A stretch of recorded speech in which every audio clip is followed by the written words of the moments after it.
Hello everyone. तो आज मैं आपके सामने लेके आई हूँ, जैसा कि BSPSCL का रिज़ल्ट आ चुका है, जैक का। मेनली जो अकाउंटेंसी वाला पोस्ट था हमारा, वो बीकॉम वाले छात्र का रिज़ल्ट आ गया है। उसमें बहुत एक्सपेक्टेशन से थोड़ा ज़्यादा कट ऑफ गया। बहुत सारे बच्चे कुछ मार्क्स से रह गए और मैं भी रह गई हूँ कुछ मार्क्स से।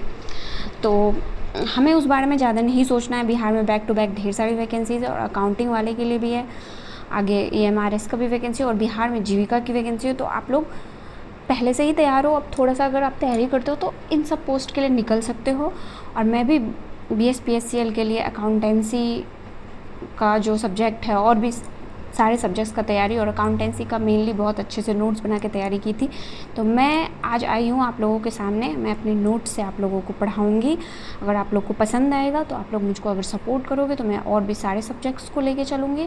और ये मेरा भी हैंड रिटन नोट्स है। अगर मैं आपको समझाते हुए चलूँगी, इसमें जितना लिखा है उससे ज़्यादा समझाते हुए चलूँगी। और उसके बाद अगर आप इस PDF को पढ़ लेते हो तो आपका सिलेक्शन अकाउंटिंग सब्जेक्ट आपका पूरे तरह से तैयार हो जाएगा। आपको कुछ और करने की ज़रूरत नहीं पड़ेगी।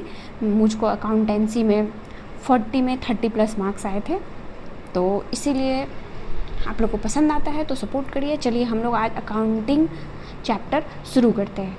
तो अकाउंटिंग के अंदर 3 तरह के अकाउंटिंग हमें पढ़ने पड़ते हैं: फाइनेंशियल अकाउंटिंग, कॉस्ट अकाउंटिंग और मैनेजमेंट अकाउंटिंग। फाइनेंशियल अकाउंटिंग में हम लोग पढ़ते हैं journal, ledger, trial balance, PL account, cost accounting और मैनेजमेंट अकाउंटिंग।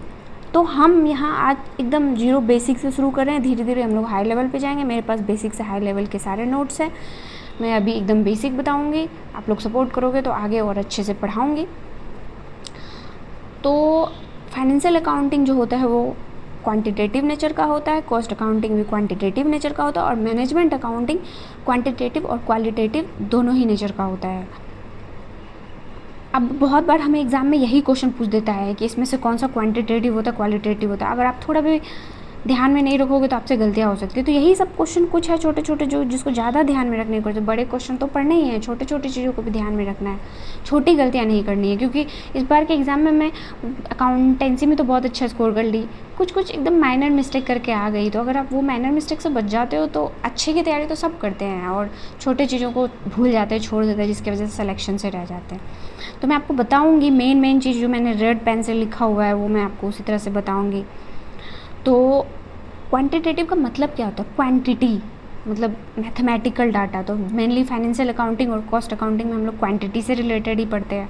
और मैनेजमेंट अकाउंट जो होता है वो ये भी बताते हैं कि हमें मैनेजमेंट नाम से ही आपको क्या आ रहा है, मैनेज करने की चीज़ें। तो वो उसकी क्वालिटी भी है, तो वो क्वांटिटेटिव के साथ साथ क्वालिटेटिव भी नेचर का होता है।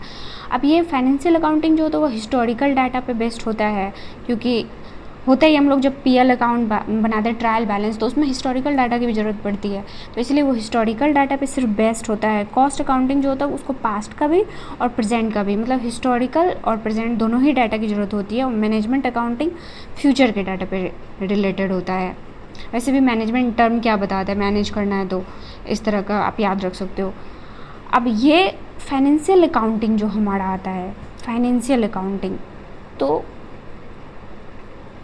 उसके बारे में मैं यही आपको बोल रही हूँ कि फाइनेंशियल अकाउंटिंग है हमारा, कॉस्ट अकाउंटिंग है, मैनेजमेंट अकाउंटिंग, ये तो हम लोग जान लिए 3 तरह का अकाउंटिंग है।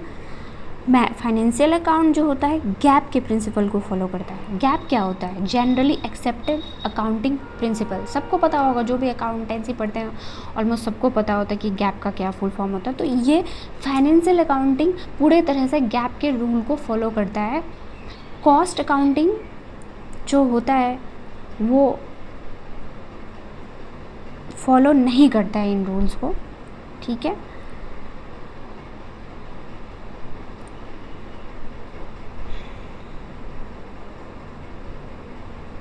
हाँ, तो फाइनेंशियल अकाउंटिंग जो होता है वो गैप के रूल को फॉलो करता है।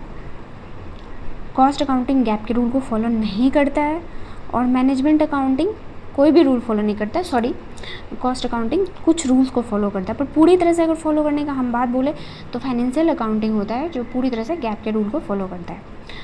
तो आज मैं पहली बार आप लोगों के सामने आई हूँ। तो आज के लिए मैं आपको यही बोलूँगी, आज मैं एकदम छोटा सा टर्मिनोलॉजी डिस्कस की हूँ। धीरे धीरे हम लोग क्लास में बेसिक्स शुरू किए हैं और हमारे हाथ में सफिशिएंट टाइम, हम लोग पूरा पढ़ेंगे। आप लोगों को अगर ये क्लास पसंद आता है आप सपोर्ट करो। मैं हर दिन वीडियोज़ लेके आऊँगी, हर दिन आपको छोटे छोटे, अभी थोड़ा कम पढ़ा रही हूँ, धीरे धीरे अच्छे से पढ़ाऊँगी, सब कुछ बताऊँगी आपको। इस क्लास में आपको अकाउंटेंसी के लिए कहीं नहीं जाना पड़ेगा। तो आज के लिए इतना ही। Thank you.